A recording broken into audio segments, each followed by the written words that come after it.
I'd like to speak about urban development corporations and projects sponsored by the government. I must admit I was always rather suspicious of these, very skeptical about who benefits from these public-private sector projects. My mind was changed when my wife and I stood on this massive landfill together with tens of thousands and perhaps hundreds of thousands of people, and in the evening we watched the fireworks in the Hudson River. It was a spectacular, unforgettable evening. First of all, I thought Manhattan was a fixed size, and now suddenly many acres had been added to the island. And the behavior of the people, hundreds of thousands of people, no evidence of police.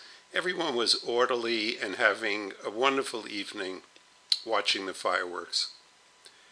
So this became imprinted in my mind as a capability that I didn't know we had, but we were pulling it off here in the site of the future Battery Park City. In the middle of the photo you can see the Twin Towers, and the excavation from the Twin Towers was used to fill in this new acreage. I actually lived in Battery Park City for a short period of time, and people told me, how can you live down there? It's so isolated. It's so cut off from the rest of Manhattan. It has nothing to offer you. Why do you want to live down there? And I thought to myself, isolated? Cut off from the rest of Manhattan? Yes, give me more. So this is where I did my power walk in the morning, and this has since been developed to extend for miles and miles along Manhattan. But at the time, it was pretty much limited to Battery Park City, and it was the only place I know of in the city where you could actually gain access right to the water's edge. And when you finished your power walk, you could always stop for a coffee.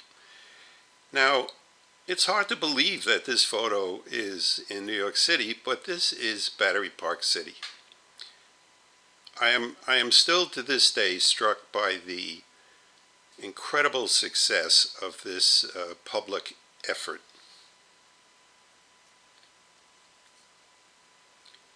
And this is an evening shot of Battery Park City, and in the distant background the Verrazano Bridge, which I was lucky enough to work on right after school.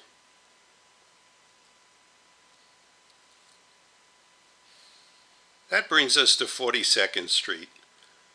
Frankly, I didn't have much problem with the seedy 42nd Street. I lived in Manhattan all of my life, and this is something I just came to understand as part of the fabric of life in New York City.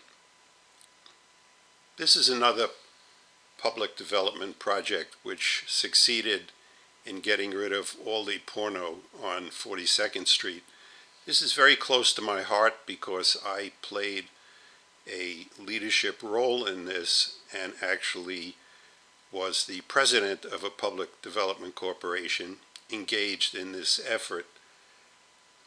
My experience was, and to this day I am still amazed by the quality of the people involved in these projects.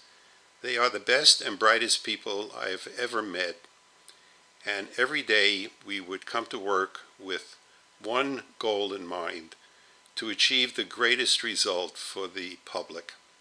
Time after time, these projects have been able to do exactly that.